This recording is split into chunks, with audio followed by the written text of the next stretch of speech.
পৃথিবীর সবথেকে সুন্দরতম অনুভূতির নাম ভালোবাসা।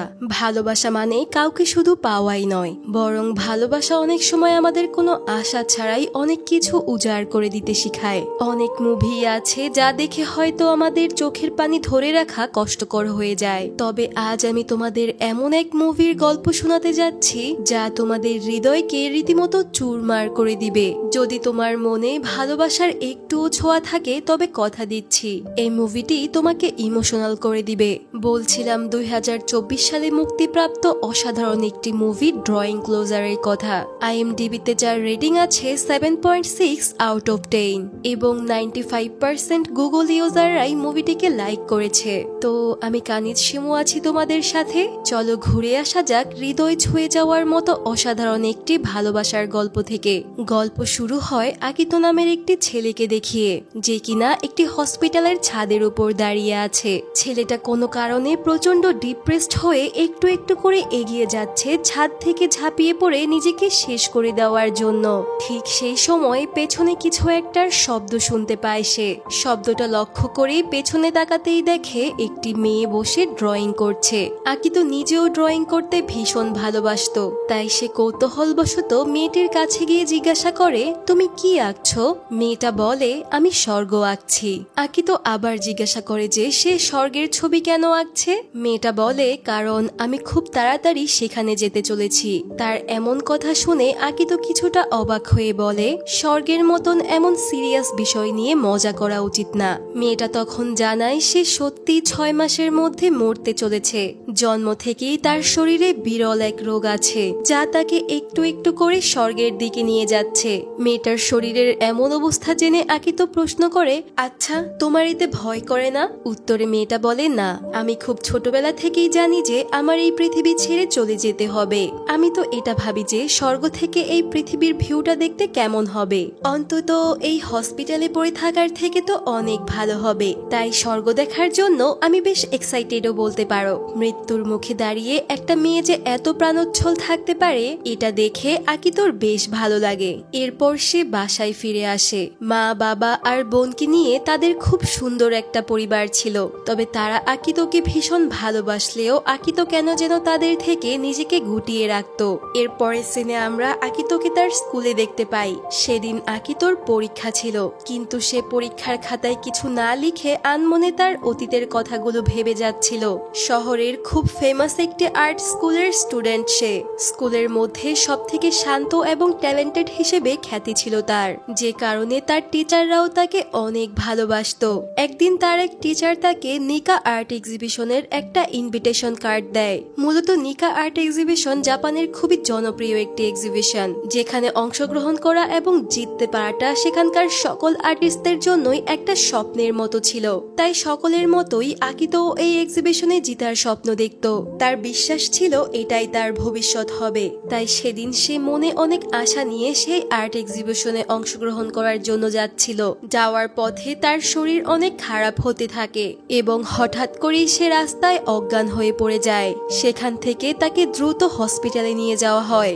ডক্টররা বিভিন্ন পরীক্ষা নিরীক্ষা করার পর জানায় যে তার হার্টে বেশ বড় একটা টিউমার হয়েছে, যা ধীরে ধীরে তার পুরো শরীরে ছড়িয়ে পড়েছে।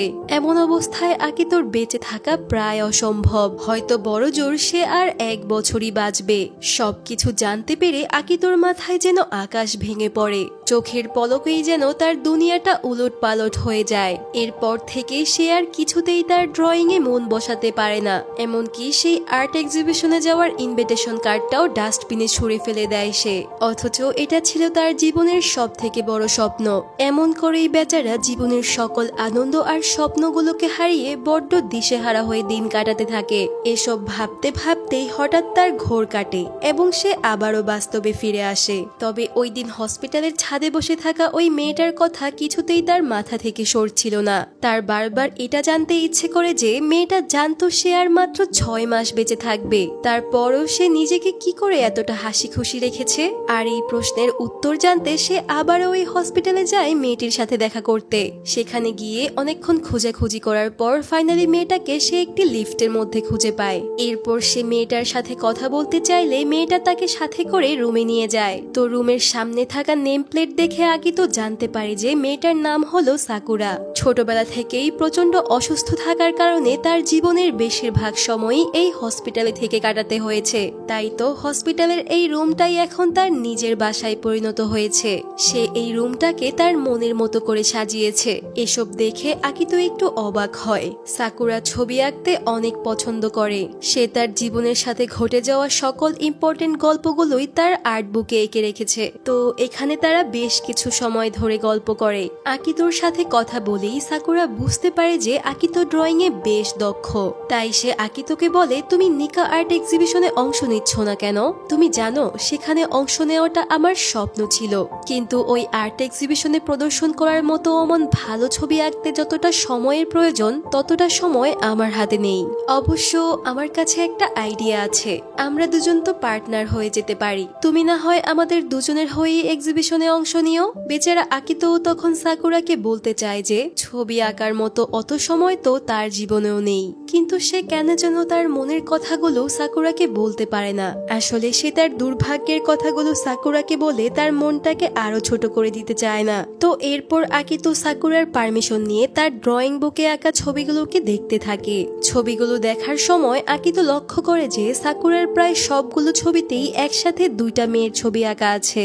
এই মেয়েগুলো কারা সেটা জানতে চাইলে সাকুরা বলে যে এখানে থাকা একটা মেয়ে আমি, আর আরেকটা মেয়ে হলো আমার একমাত্র বান্ধবী মিউরা, যার সাথে এখন আর আমার কোনো যোগাযোগ নেই। সাকুরার কথা শুনে আকিতো কিছুটা অবাক হয়। সে মিউরার বিষয়ে আরো কিছু জানতে চায়, কিন্তু এরই মাঝেই সেখানে একজন নার্স চলে আসে, কারণ তখন সাকুরার ইনজেকশন নেওয়ার সময় হয়ে গিয়েছে। তাই আকিতো সেদিনকার মতো সাকুরার থেকে বিদায় জানিয়ে বাড়ি ফিরে যায়। তবে যাওয়ার আগে সে সাকুরার থেকে পারমিশন চায় তার সাথে আবার দেখা করতে আসার জন্য। সাকুরাও তখন খুশি মনে আকিতোকে পারমিশন দিয়ে দেয়, তবে সেই সাথে একটি শর্ত জুড়ে দেয় যে পরের বার আসার সময় আকিতো যেন তার জন্য এমন কোনো গিফট নিয়ে আসে যা দেখে সে নতুন কিছু আঁকার আইডিয়া পাবে। আকিতো জানায় সে অবশ্যই তার জন্য এমন কোনো গিফট নিয়ে আসার চেষ্টা করবে। সাকুরার সাথে দেখা হওয়ার পর থেকেই সে কিছুটা মানসিক শান্তি অনুভব করছিল।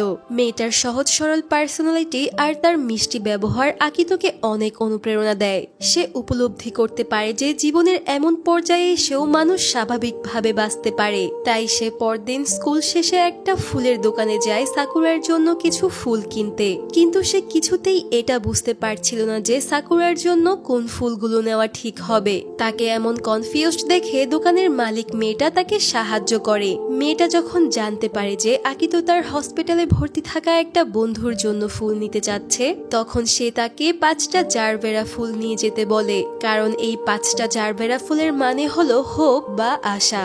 আকিতোর কাছেও এই আইডিয়াটা বেশ ভালো লাগে, তাই সে ওই ফুলগুলো নিয়ে সাকুরার সাথে দেখা করতে চলে যায়। সাকুরা তো এমন সুন্দর ফুল পেয়ে অনেক খুশি হয়। তখন আকিতো তাকে বলে, তুমি জানো এই 5টা ভিন্ন রঙের জারবেরা ফুলের মানে হলো আশা। এই কথা শুনে সাকুরা হঠাৎ থমকে যায়, কারণ এই অনিশ্চিত জীবনে তার এক টুকরো আশার আলোর যে ভীষণ প্রয়োজন, যেটা কেউ তাকে কখনোই দিতে পারেনি। সাকুরা বলে, জানো আমার এই অসুস্থতা অনেকটা ম্যাজিকের মতন। কেউ যদি জানতে পারে আমি অসুস্থ তাহলে তারা সকলেই আমার থেকে দূরে সরে যায়। শুধুমাত্র তোমার উপরই আমার ম্যাজিকটা কাজ করলো না। তোমাকে অনেক ধন্যবাদ নিজের জীবনের মূল্যবান সময়ের কিছুটা অংশ আমাকে দেওয়ার জন্য। এসব বলতে বলতে সাকুরার মনটা কিছুটা খারাপ হয়ে যায়। তাই আকিতো তাকে নিয়ে বাইরে বের হয় তার মনটা একটু ভালো করার জন্য। এমন সময়ে এই হসপিটালের হেড নার্স চলে আসে। অনেক দিন পর সাকুরার সাথে নতুন কোনো বন্ধুকে দেখে সে অনেক খুশি হয়। সে তাদের বলে সাকুরার কিছু ইম্পর্টেন্ট টেস্ট করার সময় হয়ে গেছে, তাই আকিতো এবার তাদের থেকে বিদায় নিয়ে ফিরে আসতে শুরু করে। তখন সেই নার্স তাকে ডেকে রিকোয়েস্ট করে সে যেন আবারও সাকুরার সাথে দেখা করতে আসে। আকিতো তখন হাসি মুখেই তার কথার সম্মতি জানায়। তো সেদিনও আকিতো বাসায় ফিরে সাকুরার কথাই ভাবতে থাকে। তার সাকুরার জন্য অনেকটা খারাপও লাগে। সে ভাবে মেয়েটা কিছুদিনের মধ্যেই এই দুনিয়া ছেড়ে চলে যাবে, অথচ সে চাইলেও নিজের ইচ্ছে মতো একটু রুম থেকে বের হতে পারে না। বেচারির শুধু অন্যদের জন্য অপেক্ষা করা ছাড়া আর কিছুই করার নেই। তখনই তার সাকুরা সাকুরার বলা ওই মেয়েটার কথা মনে পড়ে, যাকে সাকুরা তার বেশিরভাগ ছবিগুলোর মধ্যেই এঁকে রেখেছে। তাই পরদিন আকিতো তার এক বন্ধুর মাধ্যমে মিউরাকে খুঁজে বের করে তার সাথে দেখা করতে যায়। কিন্তু অবাক করা বিষয় হলো, আকিতো মিউরার সাথে সাকুরার বিষয়ে কথা বলতে চাইলে সে বেশ বিরক্ত হয়। সে সরাসরি তাকে বলে দেয় যে সাকুরার বিষয় নিয়ে সে তার সাথে কোনো কথাই বলতে চায় না। মিউরার এমন আচরণে আকিতো বুঝতে পারে যে তার আর সাকুরার মধ্যে নিশ্চয়ই এমন কিছু হয়েছে যার জন্য তারা একে অপরের থেকে দূরে সরে গিয়েছে। তবে মিউরা সাকুরাকে ভুলে গেলেও সাকুরা তাকে এক মুহূর্তের জন্য ভুলতে পারেনি। সে প্রায় প্রতিদিনই মিউরার ছবি দেখে কান্নাকাটি করে। সেদিন আকিতো বাসায় ফিরে গেলে তার বাবা তার কাছে এসে বলে, চলো এই উইকেন্ডে আমরা সবাই একটা ফ্যামিলি ট্রিপে যাই। তুমি তো বলেছিলে যে তুমি পুরো জাপান ঘুরতে চাও, তো এখন পুরো জাপান ঘুরতে না পারলেও চলো কোথাও একটু ঘুরে আসি। কিন্তু আকিতো কোনোভাবেই তার পরিবারের সাথে যেতে রাজি হয় না। তার কাছে মনে হয় অসুস্থ হওয়ার কারণে সে তার পরিবারের ওপর বোঝা হয়ে পড়ছে। তাছাড়া সে তো আর অল্প কিছুদিনই এই পৃথিবীর বুকে বেঁচে আছে, তাই সে তাদের সাথে আর নতুন কোনো স্মৃতি জমা করে সেই স্মৃতিগুলো দিয়ে তাদের সারা জীবন কষ্ট দিতে চায় না।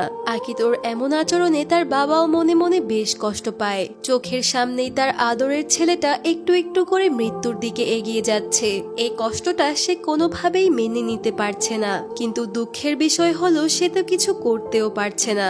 এদিকে সাকুরা বসে বসে ওই জারবেরা ফুলগুলোর ছবি আঁকে। তবে ওই ফুলগুলোর দিকে তাকাতেই তার মনটা একটু খারাপ হয়ে যায়, কারণ ফুলগুলো একদমই শুকিয়ে যাচ্ছে। পরের সপ্তাহে আকিতো আবারও সাকুরার সাথে দেখা করতে আসে। বরাবরের মতো এবারও সে সাকুরার জন্য জারবেরা ফুল নিয়ে আসে। আকিতোকে দেখে নতুন ফুলগুলোর মতো সাকুরাও যেন প্রাণবন্ত হয়ে ওঠে। এরপর তারা দুজন লাউঞ্জে বসে ড্রিঙ্ক খেতে খেতে গল্প করতে থাকে। এমন সময় সাকুরার বয়সী একটা অসুস্থ মেয়ের সাথে দেখা করতে তার কিছু বান্ধবীরা আসে। মেয়েটার বান্ধবীদের দেখে সাকুরার মনটা ভীষণ খারাপ হয়ে যায়। তাই আকিতো তাকে নিয়ে আবার রুমে ফিরে আসে। এরপর সে সাকুরাকে বলে, সাকুরা, এমন কেউ কি আছে যার সাথে তুমি দেখা করতে চাও? তুমি না তোমার এক বান্ধবীর কথা বলেছিলে, তার সাথে দেখা করবে? উত্তরে সাকুরা বলে, আমি আমার বাবার সাথে দেখা করতে চাই। 5টা বছর হয়ে গেল আমার বাবা আর আমায় দেখতে আসে না। যখন আমি জন্ম নিয়েছিলাম তখন থেকেই আমার বাবার স্বপ্ন ছিল যে আমায় নিয়ে বাবা সমুদ্র দেখতে যাবে, কিন্তু সব সময় আমি এতটাই অসুস্থ থাকতাম যে কখনোই এই শরীর নিয়ে তার সাথে কোথাও যেতে পারিনি। আমার যদি কখনো আবার বাবার সাথে দেখা হতো তাহলে আমি অবশ্যই এই অসুস্থ শরীর নিয়ে জন্ম নেওয়ার জন্য ক্ষমা চাইতাম। আমি হয়তো কখনোই সেই মেয়েটা হতে পারিনি যেমনটা আমার বাবা আশা করেছিল। সাকুরার কথাগুলো শুনে আকিতোর তার জন্য প্রচন্ড খারাপ লাগে। তাই সে ওই হসপিটালের হেড নার্সের কাছে সাকুরার বাবার কথা জানতে চায়, কারণ সে এই পর্যন্ত কখনোই সাকুরার বাবা মাকে দেখেনি। তাই সে তার কাছে জানতে চায় সাকুরার বাবা গত 5 বছরে কেন তার সাথে দেখা করতে আসেনি। নার্স তখন তাকে জানায় সে আসলে নিজেই সাকুরার মা হয়। এই কথা শুনে আকিতো একটু অবাক হয়ে যায়। সাকুরার মা বলে, আমায় তুমি ক্ষমা করো, কারণ আমি চাইলেও সাকুরার বাবাকে এনে দিতে পারবো না। সে যে আর এই দুনিয়াতেই নেই। একদিন সাকুরার বাবা ডাক্তারের থেকে পারমিশন নিয়ে সাকুরাকে নিয়ে তার গাড়িতে করে সমুদ্র দেখতে বের হয়। কিন্তু রাস্তায় হঠাৎ সাকুরার শরীর অনেক খারাপ হয়ে গেলে তাকে সামলাতে গিয়ে অসাবধানতাবশত তাদের গাড়িটা রাস্তায় অ্যাক্সিডেন্ট করে। সেই দুর্ঘটনায় সাকুরার বাবা সেখানেই প্রাণ হারায়। এরপর থেকে সাকুরা এই সব কিছুর জন্য নিজেকেই দোষী মনে করে। ওই দুর্ঘটনার জন্য সে কখনোই নিজেকে ক্ষমা করতে পারেনি। তাই তো সে সবার থেকে নিজেকে একদম গুটিয়ে নিয়েছে। কিন্তু তুমি আসার পর থেকে আমার মেয়েটা একটু একটু করে বদলাতে শুরু করেছে। তাই আমি চাই তোমার পড়াশোনার যদি কোনো ক্ষতি না হয় তাহলে প্লিজ তুমি ওর বন্ধু হয়েই থেকো, কারণ আমার মেয়েটা যে এই পৃথিবীতে ভীষণ একা। এরপরের সিনে আমরা দেখি আকিতো বাসায় এসে বিশ্রাম নিচ্ছে। তখন সে শুনতে পায় তার মা কাঁদতে কাঁদতে তার বাবাকে বলছে, আমাদের আকিতোকে সত্যিটা জানানো উচিত হয়নি। ছেলেটা যদি তার শরীরের দুরবস্থার কথা না জানতো তাহলে হয়তো সে তার জীবনের বেঁচে থাকা বাকি দিনগুলোতে নিশ্চিন্তে স্বাভাবিকভাবে বাঁচতে পারত। তখন আকিতোর বাবা তার মাকে সান্ত্বনা দিয়ে বলে, আকিতো সব সত্যিটা জানে, এটাই তার জন্য ভালো হয়েছে। এতে করে সে তার জীবনের বাকি দিনগুলোতে সেটাই করতে পারবে যেটা তার কাছে সব থেকে বেশি গুরুত্বপূর্ণ। পরদিন আকিতো আবারও সেই ফুলের দোকানে যায় সাকুরার জন্য জারবেরা ফুল নিতে। তো কিছুদিন ধরে আকিতো একটা মেয়ের জন্য বারবার ফুল নিয়ে যাচ্ছে, তা দেখে দোকানের মালিকটি বুঝতে পারে যে আকিতো হয়তো সেই মেয়েটাকে ভালোবেসে ফেলেছে। তাই সে আজ আকিতোকে 5টা ফুলের সাথে একটা ফুল ফ্রিতে দেয়। সে বলে ফুলের সংখ্যার উপর নির্ভর করে এর অর্থ পরিবর্তন হয়। আর 6টা জারবেরা ফুলের মানে হলো আমি তোমাকে পাগলের মতো ভালোবাসি। এ কথা শুনে আকিতো কিছুটা লজ্জা পেয়ে যায়। এরপর আকিতো সাকুরাকে সেই 6টা জারবেরা ফুল দিলে সাকুরা একটু অবাক হয়ে জিজ্ঞাসা করে, আজ একটা ফুল বেশি কেন? আর এই 6টা ফুলের অর্থ কি? সাকুরার কথা শুনে আকিতো কিছুটা অপ্রস্তুত হয়ে যায়। সে কি করে সাকুরাকে বলবে যে 6টা জারবেরা ফুলের মানে হলো আমি তোমাকে পাগলের মতো ভালোবাসি। এ কথা শুনে সাকুরা যদি তাকে ভুল বুঝে বসে, তাই সে এই বিষয়গুলো অ্যাভয়েড করার জন্য বলে যে আমি ওই দোকানের নিয়মিত কাস্টমার হয়ে গেছি, তো তাই তারা আজ আমাকে একটা ফুল ফ্রিতে দিয়েছে। এরপর সাকুরা আকিতোকে তার নতুন ফোনটা দেখায়, যেটা কিনা তার মা তাকে কিনে দিয়েছে। সাকুরা তার নতুন ফোনটি দিয়ে ওই ফুলগুলোর ছবি তুলে নেয় আর বলে সে যদি সুন্দর করে ছবি তোলা শিখে যায় তাহলে সে ওই ফুলগুলোর ছবি ফেসবুকে আপলোড করবে। তখন আকিতো তাকে কিভাবে সুন্দর করে ছবি তুলতে হয় তা শিখিয়ে দেয়। এসবের মাঝে তারা দুজনে একটু কাছে চলে এলে আকিতো অবাক দৃষ্টিতে সাকুরাকে দেখতে থাকে। এরপর সাকুরা বলে, তুমি সব সময় আমাকে সময় দাও, তোমার কি কোনো বন্ধু নেই? তুমি কি কখনো কাউকে ভালোবেসেছো? উত্তরে আকিতো বলে, স্কুলে আমার বন্ধু সৌটা আর বান্ধবী এরি ছাড়া আর কারো সাথেই তেমন ঘনিষ্ঠতা নেই। আচ্ছা আমার কথা বাদ দাও, এখন তোমার কথা বলো, তোমার কি কাউকে কখনো ভালো লেগেছে? সাকুরা বলে, জীবনের বেঁচে থাকা এই অল্প সময়ে কাউকে ভালোবাসতে আমি ভীষণ ভয় পাই। আমার সাথে তো কারো প্রেম শুরু হওয়ার আগেই শেষ হয়ে যাবে। তবে আমি চাই তুমি কাউকে ভালোবাসো, কাউকে ভালোবেসে তার সাথে একটা সুখের ঘর বাঁধো। যখন আমি স্বর্গে থাকবো তখন আমার দেখতে ভীষণ ইচ্ছে করবে তুমি কিভাবে কাউকে ভালোবাসো, কিভাবে কারো সাথে ঘর বাঁধো, কিভাবে ধীরে ধীরে তার সাথে বৃদ্ধ হবে। তাই তোমাকে অনেক দিন বাঁচতে হবে আকিতো। আমার এই ইচ্ছেগুলো তুমি পূরণ করবে তো? আকিতো আবারও সাকুরাকে তার অসুস্থতা নিয়ে সবকিছু বলতে গিয়েও থেমে যায়। শুধু বলে, আজ থেকে আমি তোমার সাথে রোজ দেখা করতে আসব। এ কথা শুনে সাকুরা অনেক খুশি হয়ে বলে, ঠিক আছে, তাহলে আমিও তোমার জন্য রোজ অপেক্ষা করব।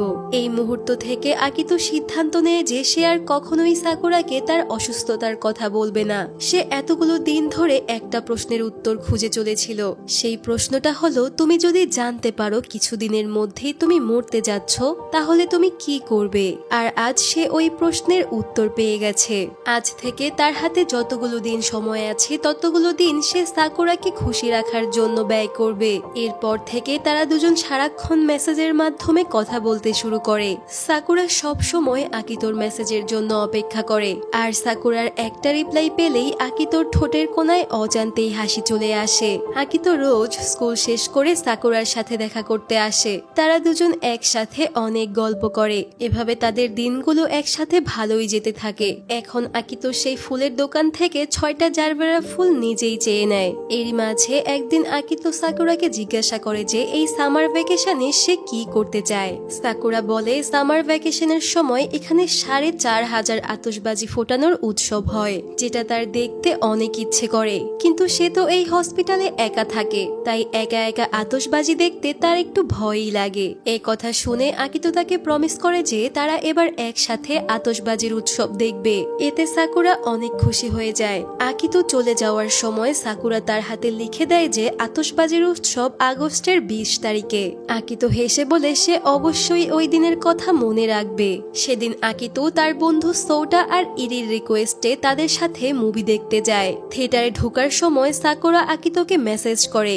আকিতো তার মেসেজের রিপ্লাই করবে এমন সময় হঠাৎ তার বুকে প্রচন্ড ব্যথা শুরু হয়। প্রবল যন্ত্রণা সহ্য করতে না পেরে আকিতো সেখানেই অজ্ঞান হয়ে যায়। এদিকে আকিতো অজ্ঞান হয়ে পড়ে আছে, অন্যদিকে এসব কিছু না জানা সাকুরা নিজের হাতে সুন্দর একটি পুতুল বানাচ্ছে আতশবাজির উৎসবের দিন তাকে উপহার দিবে বলে।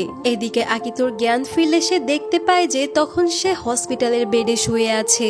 তখন সে তার মায়ের কাছে জানতে পারে গত 1 সপ্তাহ ধরে সে এভাবেই অজ্ঞান হয়ে পড়ে আছে। তার হার্টবিট এতটাই কম ছিল যে ডক্টররা বাধ্য হয়ে তার হার্টে অপারেশন করে একটি মেশিন লাগিয়েছে। তাই তাকে বাকি গ্রীষ্মের সময়টা এই হসপিটালেই কাটাতে হবে। এসব কিছু শোনার পরও আকিতুর নিজের শরীরের জন্য একটু চিন্তা হয় না। সে শুধু জানতে চায় আজকের তারিখ কত। তখন আকিতো জানতে পারে যে আজকেই আগস্টের 20 তারিখ। এ কথা শুনে তার মন ভেঙে যায়। সে যে সাকুরাকে কথা দিয়েছিল আজকের দিনে সে সাকুরার সাথে আতশবাজির উৎসব দেখবে। আকিতো তৎক্ষণাৎ ফোন বের করে দেখে সাকুরা তাকে অনেকগুলো মেসেজ করে রেখেছে। এদিকে সাকুরাও আকিতোকে নিয়ে অনেক চিন্তায় ছিল। সে ভাবছিল আকিতো হয়তো কোনো সামার ভ্যাকেশনে গিয়েছে। এক পর্যায়ে সে আর নিজেকে ধরে রাখতে না পেরে আকিতোকে কল করে। আকিতো কলটা পিক করে বলে, দুঃখিত, আমি তোমার প্রমিসটা রাখতে পারিনি, এমনকি তোমার মেসেজগুলোরও রিপ্লাই করতে পারিনি। সাকুরা বলে, আমি এটা ভেবেই খুশি যে তুমি আমায় ভুলে যাওনি। আশা করি তুমি তোমার সামার ভ্যাকেশন এনজয় করছো। আকিতো তখন তার কথার উত্তরে কিছুই বলতে পারে না। তখনই সেখানে আতশবাজির উৎসব শুরু হয়। দুজনেই চুপচাপ জানালার পাশে দাঁড়িয়ে আতশবাজি ফুটা দেখতে থাকে। সাকুরা বলে, জানো, আমি আগে কখনোই এত সুন্দর আতশবাজি দেখিনি। জানি না এই জীবনে আর কখনো দেখতে পাবো কিনা। আকিতো বলে, আমি এবছর তোমার সাথে আতশবাজি দেখতে পারিনি, কিন্তু সামনের বছর আমরা একসাথে অবশ্যই আতশবাজি দেখব। তার কথা শুনে সাকুরার চোখে পানি চলে আসে, কারণ সে জানতো তার হাতে তো সেই সময়টাই নেই। বড় জোর সে আর হয়তো কয়েকটা মাসই বাঁচবে। এসব ভেবে সাকুরা বেশ ইমোশনাল হয়ে পড়ে। তাই সে হঠাৎ করেই আকিতোকে তার মনের কথা বলে দেয়। দুর্ভাগ্যবশত আতশবাজির প্রচন্ড শব্দে আকিতো কিছুই শুনতে পায় না। এরপর আকিতোর অবস্থা একটু ভালো হলে তার বন্ধুরা আসে তাকে বাড়ি নিয়ে যাওয়ার জন্য। তারা যখন আকিতোকে নিয়ে যাচ্ছিল তখন সাকুরার মায়ের সাথে তাদের দেখা হয়ে যায়। আকিতোকে ওই অবস্থায় দেখে সাকুরার মা হতবাক হয়ে যায়। আকিতো বাধ্য হয়ে তাকে সবটা খুলে বলে। সে তাকে তার শরীরের এই অবস্থার কথা সাকুরাকে জানাতে নিষেধ করে, কারণ সে চায় না জীবনের এই শেষ পর্যায়ে সে তার কথা ভেবে কষ্ট পাক। তখন সাকুরার মাও তার কথা মেনে নেয়। এরপর সিনে আমরা দেখি মিউরা তার বন্ধুদের সাথে বসে আড্ডা দিচ্ছে। এরই মাঝে হঠাৎ আকিতো তার সামনে গিয়ে তাকে টেনে ধরে নিয়ে যায় সাকুরার কাছে। এতদিন পর বেস্ট ফ্রেন্ডকে সামনে দেখে মিউরা বেশ ইমোশনাল হয়ে পড়ে। এদিকে সাকুরারও একই অবস্থা। তারা দুজন দুজনকে জড়িয়ে ধরে হাউমাউ করে কাঁদতে শুরু করে। এরপর মিউরাকে বাড়ি পৌঁছে দেওয়ার সময় আকিতো তাকে জিজ্ঞাসা করে, তোমরা দুজন দুজনকে এত ভালোবাসো, তাহলে একে অপরের থেকে এতদিন দূরে ছিলে কেন? তখন মিউরা তার আর সাকুরার আলাদা হওয়ার কাহিনী বলতে শুরু করে। সাকুরা অসুস্থ থাকার কারণে ছোটবেলা থেকেই তার কোনো বন্ধু ছিল না। তখন মিউরা নিজে গিয়ে তার সাথে বন্ধুত্ব করে। তারা দুজন একে অপরকে অনেক ভালোবাসতো, কিন্তু তারা যতই বড় হতে থাকে সাকুরা তার থেকে ততই দূরে সরে যেতে থাকে। মিউরার কাছে এই বিষয়টা একদম ভালো লাগতো না, তবে সে এতে কোনো রিয়েক্টও করতো না। একদিন সাকুরা তাকে বলে সে কখনোই তাকে মন থেকে বন্ধু ভাবেনি। সে সব সময় মিউরার মতো হতে চেয়েছিল বলেই তার সাথে বন্ধুত্ব করেছিল। এ কথা শুনে মিউরা ভীষণ কষ্ট পায় এবং সাকুরার জীবন থেকে দূরে সরে যায়। এরপর থেকে আর তাদের কোনো যোগাযোগ হয়নি। এসব শুনে আকিতো বলে, তুমি সাকুরাকে চিনতে ভুল করেছো। সে ইচ্ছাকৃতভাবেই তোমাকে দূরে সরিয়ে দিয়েছে, যাতে তার মৃত্যু দেখে তুমি কষ্ট না পাও। মিউরাও তখন নিজের ভুলটা বুঝতে পারে। তার সাথে এটাও উপলব্ধি করতে পারে যে সাকুরা তাকে আসলেই অনেক ভালোবাসে। সেদিন রাতে আকিতোর বাবা তার কাছে একটা সুখবর নিয়ে আসে। সে আকিতোকে দেশের বাইরে চিকিৎসা করানোর সিদ্ধান্ত নিয়েছে। ডক্টররা জানিয়েছে এই চিকিৎসায় আকিতো অনেকটাই সুস্থ হয়ে যাবে। এই ট্রিটমেন্টের প্রসেসিং এ হয়তো 3 মাসের মতো সময় লাগবে।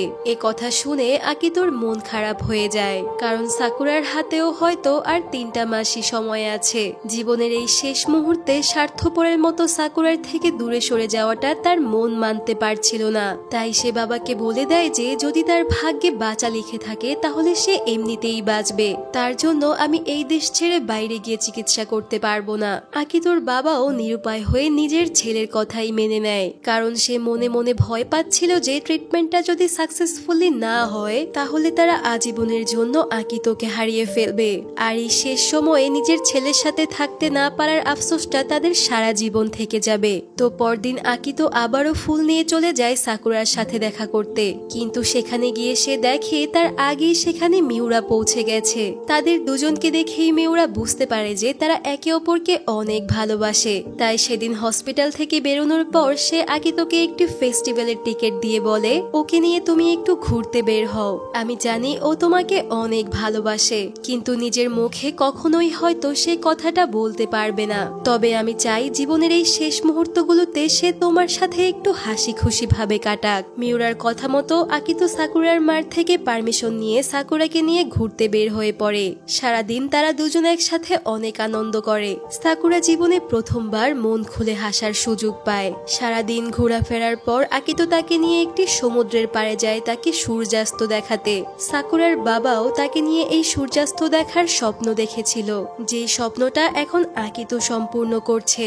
সারাদিন ঘোরাফেরা করে সাকুরার অবস্থা এতটাই খারাপ হয়ে পড়েছিল যে সে সোজা হয়ে দাঁড়াতেও পারছিল না। তাই আকিতো তাকে নিজের কাঁধে তুলে নিয়ে সামনের দিকে এগোতে থাকে। সেখানে তারা দুজন খুব সুন্দর একটা সন্ধ্যা উপভোগ করে।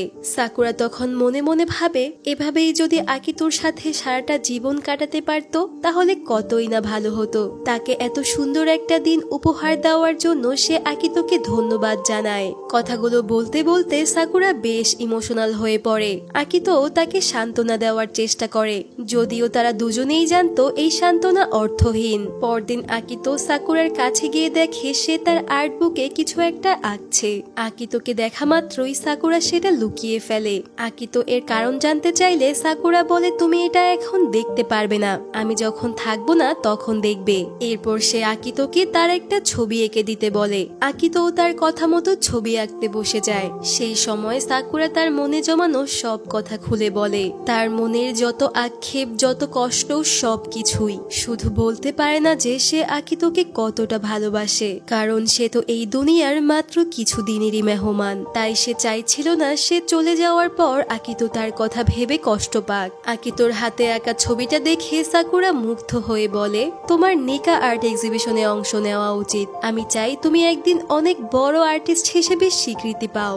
আকিতো তার সেই ইচ্ছে পূরণ করার জন্য বাড়ি ফিরে তার বাবা মাকে জানায় যে সে আর্ট এক্সিবিশনে অংশ নিতে চায়। তার বাবা মা একথা শুনে খুবই ইমোশনাল হয়ে যায়, কারণ তাদের ছেলের হাতে নিজের স্বপ্ন পূরণ করার মতন বাকি সময় আছে কিনা সেটা কেউ জানে না। তবুও তারা আকিতোর এই সিদ্ধান্তে বেশ খুশি হয়। এরপর একদিন আবারও আকিতো সাকুরার সাথে দেখা করতে যায়। সেদিন একটু বেশি খুশি ছিল সে, কারণ সেদিন ফাইনালি সে সাকুরাকে তার মনের কথা বলে দিতে চেয়েছিল, কিন্তু সেটা আর সম্ভব হয় না। রুমে ঢোকার আগেই সে দেখতে পায় সাকুরাকে স্ট্রেচারে করে অপারেশন থিয়েটারের দিকে নিয়ে যাওয়া হচ্ছে। তার অবস্থা অনেক বেশি খারাপ হয়ে পড়েছিল। এসব দেখে আকিতো নির্বাক হয়ে যায়। প্রিয় মানুষটার এমন অবস্থা সে কোনোভাবেই মানতে পারছিল না। আর সহ্য করতে না পেরে সে নিজের ফোনটা বের করে সাকুরার ইনবক্সে তার মনের কথাগুলো বলতে শুরু করে। তাকে আরো কিছুদিন তার সাথে থেকে যাওয়ার জন্য বারবার রিকোয়েস্ট করতে থাকে। তবে সে জানতো তার এই অনুরোধ হয়তো সাকুরা রাখতে পারবে না। এসব ভাবতে ভাবতে তার বুকে হঠাৎ প্রবল ব্যথা শুরু হয়ে যায়। তার হাত থেকে ফোনটা পড়ে যায় আর সে নিজেও মাটিতে লুটিয়ে পড়ে। কিন্তু সেই মুহূর্তেও তার চোখের সামনে শুধুমাত্র তার আর সাকুরার একসাথে কাটানো সুন্দর মুহূর্তগুলোই ভাসছিল। তাদের সেই সুন্দর মুহূর্তগুলো কল্পনা করতে করতে আকিতো অজ্ঞান হয়ে যায়। এদিকে ডাক্তাররা সাকুরাকে বাঁচানোর আপ্রাণ চেষ্টা করতে থাকে, কিন্তু দুর্ভাগ্যবশত শেষ রক্ষাটা আর হয় না। অপারেশন টেবিলেই সাকুরা শেষ নিঃশ্বাস ত্যাগ করে। এই পৃথিবী আর আকিতোকে ছেড়ে অনেক দূরে চলে যেতে হয় তাকে। এর বেশ কিছুদিন পর ওই হসপিটালেই মিউরার সাথে আকিতোর দেখা হয়। মিউরার ভীষণ আক্ষেপ ছিল যে আকিতো কেন সাকুরার শেষ সময়টাতে তার পাশে ছিল না। সাকুরা মৃত্যুর আগ মুহূর্তেও শুধুমাত্র আকিতোর নামটাই নিচ্ছিল। সে শেষবারের মতো আকিতোর সাথে দেখা করতে চেয়েছিল, কিন্তু তার সেই ইচ্ছেটা অপূর্ণই রয়ে গেল। আকিতোর তখন কিছু আর বলার ভাষা থাকে না। সে পাথরের মতো চুপ হয়ে বসে থাকে। এটা দেখে মিউরা রেগে সেখান থেকে চলে যায়। এই পুরো বিষয়টাই সাকুরার মা দূর থেকে দাঁড়িয়ে দেখছিল। মিউরা চলে যাওয়ার পর সে আকিতোর পাশে গিয়ে বসে। এরপর সাকুরার ওই আর্ট বুকটা বের করে তার হাতে দিয়ে বলে, এই আর্ট বুকের সবগুলো ছবি সাকুরা তোমাকে নিয়ে এঁকেছে, এটা তোমার কাছে যত্নে রেখো। আকিতো ওই আর্ট বুকটা নিয়ে সাকুরার কেবিনে চলে যায়, যেখানে এতদিন সাকুরা ভর্তি ছিল। সেখানে বসে আকিতো ওই আর্ট বুকটা খুলে দেখতে শুরু করে। সেখানকার প্রত্যেকটা পাতায় তাকে ঘিরে এক এক একটা ছবি আঁকা ছিল, তার সাথে কিছু লেখাও ছিল। প্রথম পাতায় ছিল এই রুমের ছবি, আর পাশে লেখা ছিল, তোমার সাথে প্রথম দেখা হওয়ার দিন আমি যেই স্বর্গটা এঁকেছিলাম সেটা আমার জীবনের আসল স্বর্গ ছিল না। এই কেবিনটাই আমার জীবনের আসল স্বর্গ, কারণ এখানেই আমি তোমার সাথে সব থেকে বেশি সময় কাটিয়েছি। এই জায়গাতেই আমি সব থেকে বেশি হেসেছি। তোমার সাথে আমি সত্যিই অনেক খুশি ছিলাম আকিতো। তাই সবকিছুর জন্য তোমাকে অনেক ধন্যবাদ আকিতো। আমাদের দুজনের জন্য হলেও তোমাকে অনেক দিন বাঁচতে হবে, অনেক হাসি খুশি একটা জীবন কাটাতে হবে এবং আগের চেয়ে আরো সুন্দর ছবি আঁকতে হবে। এরপর থেকে প্রত্যেকটা পাতায় এমন কিছু না কিছু ইমোশনাল মেসেজ লেখা ছিল যেগুলো পড়তে পড়তে আকিতো আর নিজের চোখের পানি ধরে রাখতে পারে না। একেবারে শেষের পাতায় সে 3টি জারবেরা ফুলের ছবি এঁকে রেখেছিল। আকিতো বুঝতে পারে ওই ছবিগুলো তার দেওয়া ফুলগুলোরই ছবি ছিল, যা কিনা ভালোবাসার প্রতীক। আর্টবুকটা দেখে আকিতোর ভীষণ কষ্ট হয়, কিন্তু এখন আর কষ্ট পেয়ে কোনো লাভ নেই। ভাগ্যের উপর তো আর মানুষের জোর খাটে না। তখন আকিতো সিদ্ধান্ত নেয় সে সাকুরার ওই স্বপ্নটা পূরণ করবে, কিন্তু এর জন্য তার আগে সুস্থ হওয়া জরুরি। তাই সে তার বাবার কথা মতো তার হার্টের অপারেশন করায়। অপারেশন শেষে কিছুটা সুস্থ হওয়ার পর সে এক্সিবিশনের জন্য প্রস্তুতি নিতে শুরু করে। সাকুরার কথা ভেবেই সে নিজের আঁকার সফর চালিয়ে যায়। এর পাশাপাশি তার পরিবারের সাথে তৈরি করা দূরত্বটাও সে একবারে কমিয়ে নেয়। এরই মাঝে ধীরে ধীরে তার শরীর আরো খারাপ হতে শুরু করে, কারণ তার টিউমারের জীবাণুগুলো এখন মেরুদণ্ডে পৌঁছে গেছে। এখন আর তার হাতেও খুব একটা সময় নেই। তবুও সে ড্রয়িং করা বাদ দেয় না। মৃত্যুর আগ মুহূর্তে হলেও সে ওই ছবিটা আঁকতে চায়, যেটা কিনা নিকা এক্সিবিশনে জায়গা করে নিতে পারবে, কারণ এটা যে তার ভালোবাসার মানুষের স্বপ্ন ছিল। এরই মাঝে একদিন মিউরা তার সাথে দেখা করতে আসে। সে তার ফোনটা আকিতোকে দেখিয়ে বলে, সাকুরা মৃত্যুর আগে তোমাকে নিয়ে একটি পোস্ট করেছিল, তবে ওই পোস্টটা সে লকও করে রেখেছিল। আকিতো বাড়ি ফিরে এসে মন মতো বিভিন্ন পাসওয়ার্ড বসিয়ে লকটা খোলার চেষ্টা করে, কিন্তু কোনোভাবেই সে লকটা খুলতে পারছিল না। আকিতো বুঝে উঠতে পারছিল না কি করবে সে। এমন সময় তার ওই আর্টবুকে আঁকা 3টা জারবেরা ফুলের দিকে চোখ যায়। তখন সে পাসওয়ার্ডে টাইপ করে 3 জারবেরা, আর সাথে সাথেই পোস্টের লকটা খুলে যায়। তখন আকিতো দেখতে পায় সাকুরা সেখানে আকিতোর সাথে দেখা হওয়া প্রথম দিন থেকে শুরু করে সব দিনের গল্প লিখে রেখেছে। প্রথম দিনই আকিতোকে দেখে ভালোবেসে ফেলেছিল সে। এরপর থেকে সে প্রতিদিনই আকিতোর হসপিটালে আসার জন্য অপেক্ষা করত, আর এই সবকিছুই সে কখনোই তাকে বুঝতে দেয়নি। সাকুরা ইচ্ছে করেই আকিতোর সাথে এমন ব্যবহার করত যেন সে এই প্রথমবার আকিতোকে দেখছে। শুধু তাই নয়, আকিতোর অসুস্থতার ব্যাপারেও সে সবকিছু জেনে গিয়েছিল। একদিন হসপিটালে সে আকিতোকে রোগীর পোশাক পরে থাকতে দেখে অনেক অবাক হয়েছিল। তার মায়ের কাছে এই বিষয়ে জানতে চাইলে সে তাকে অ্যাভয়েড করার চেষ্টা করছিল। সাকুরা এটা দেখে বুঝে যায় যে তার মা এই বিষয়ে নিশ্চয়ই কিছু জানে। তখন সে জোর করেই আকিতোর অসুস্থতার ব্যাপারে সবকিছু জেনে নেয়। এসব কিছু জানার পর সে ভীষণ কষ্ট পেয়েছিল।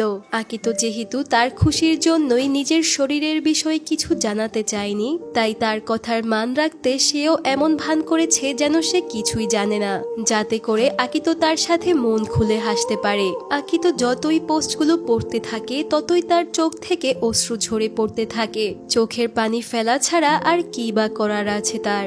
সব শেষে সাকুরা ওই 3টা জারবেরা ফুলের ছবি পোস্ট করে আকিতোর উদ্দেশ্যে লিখেছিল, এই 3টা জারবেরা আমি তোমাকে দিলাম। আকিতো তখন গুগল সার্চ করে জানতে পারে ওই 3টা জারবেরা ফুলের মানে হচ্ছে আমি তোমাকে ভালোবাসি। অর্থাৎ জীবনের শেষ দিনগুলোতে সাকুরা অন্তত তার মনের কথাগুলো আকিতোকে জানাতে পেরেছিল। এটা দেখে আকিতো আরো বেশি কষ্ট পায়, কারণ সে তো নিজের মনের কথাটা সাকুরাকে জানাতেই পারল না, হয়তো আর কখনো জানাতেও পারবে না। এরপর বেশ কয়েকদিন পার হয়ে যায় এবং তার শরীর আরো খারাপ হয়ে পড়ে। তবে এটা নিয়ে তার মধ্যে কোনো দুঃখ বা আক্ষেপ ছিল না, বরং সে তো খুশি ছিল, কারণ মৃত্যুর মধ্য দিয়ে সে তার সাকুরার কাছে পৌঁছাতে পারবে। এর কিছুদিন পরই আকিতো মারা যায়। তবে অবাক করা বিষয় হলো সাকুরা যেই দিনটিতে মারা গিয়েছিল আকিতো সেই একই দিনে মারা যায়। তবে ভালোবাসার গল্পটা কিন্তু এখানেই শেষ হয়ে যায়নি, সেটা বেঁচে ছিল অন্য একজন মানুষের বুকে, আর সে হলো মিউরা। আকিতোর জীবিত থাকা সময়গুলোতে সে সব সময় তার পাশে ছিল। সেও সব সময় হসপিটালে আকিতোর জন্য জারবেরা ফুল নিয়ে যেত। এতগুলো দিনে সেও আকিতোকে অনেক ভালোবেসে ফেলেছিল, কিন্তু তার একতরফা ভালোবাসা শুধুমাত্র তার অন্তরালেই থেকে যায়। সে সব সময় তার পাশে আকিতো আর সাকুরাকে মিস করে। একদিন সে দেখে আকিতো মারা যাওয়ার আগে সাকুরার পোস্টে একটি কমেন্ট করে রেখেছিল। আকিতো লিখেছিল, সাকুরা কেমন আছো তুমি? আমি খুব তাড়াতাড়ি তোমার কাছে আসছি। আমি জীবনের শেষ সময় পর্যন্ত লড়াই করেছি, এখন শুধু তোমার কাছে আসার অপেক্ষা। মিউরার সাথে বন্ধুত্ব করিয়ে দেওয়ার জন্য তোমাকে অনেক ধন্যবাদ। ও প্রায়ই আমার সাথে দেখা করতে আসে। মেয়েটা অনেক করেছে আমার জন্য। আজ ঘুম থেকে উঠে দেখি ও আমার নখের ওপর 3টা জারবেরা ফুল এঁকে রেখেছে। বোকা মেয়েটা হয়তো জানেই না এর মানে কি, তাই পরের জন্মে কখনো দেখা হলে একটা মুচকি হাসি দিয়ে ওকে এর মানে বলবো। আকিতোর কমেন্ট পড়ে মিউরা কিছুটা আবেগী হয়ে একটা দীর্ঘশ্বাস ফেলে বলে, তুমি জানতেই পারলে না কে আসল বোকা। গল্পের শেষে আমরা দেখি নিকা আর্ট এক্সিবিশনের গ্যালারিতে আকিতোর আঁকা ছবিটা সিলেক্টেড হয়েছে। অর্থাৎ আকিতো তার আর সাকুরার স্বপ্নটা শেষ পর্যন্ত পূরণ করতে পেরেছিল। আকিতো এই ছবির নাম দিয়েছিল আমাদের আকাশ। তো এরই মাঝেই এই সুন্দর গল্পটার এখানেই সমাপ্তি ঘটে। ভালোবাসার মানুষকে না পাওয়ার কষ্টটা হয়তো সহ্য করা যায়, কিন্তু সেই মানুষটাকে কাছে পেয়ে আবার হারানোর ব্যথাটা আসলেই মেনে নেওয়া যায় না। তবে সব ভালোবাসার পরিণতি যে সুন্দর হবে, সুখের হবে, তেমন তো কোনো কথা নেই, তাই না? কিছু কিছু ভালোবাসা হয়তো অসম্পূর্ণই সুন্দর, ঠিক আকিতো আর সাকুরার ভালোবাসার মতো। তো আজকের গল্পটা তোমাদের কাছে কেমন লাগলো তা অবশ্যই জানিও। প্রচন্ড সর্দির কারণে আমার গলার অবস্থা বেশ বাজে হয়ে আছে, তাই যদি কোনো ভুল হয়ে থাকে তাহলে প্লিজ ক্ষমা সুন্দর দৃষ্টিতে দেখো। তো আজকের মতো বিদায় নিচ্ছি, তাহলে দেখা হবে পরের ভিডিওতে। Thanks for watching.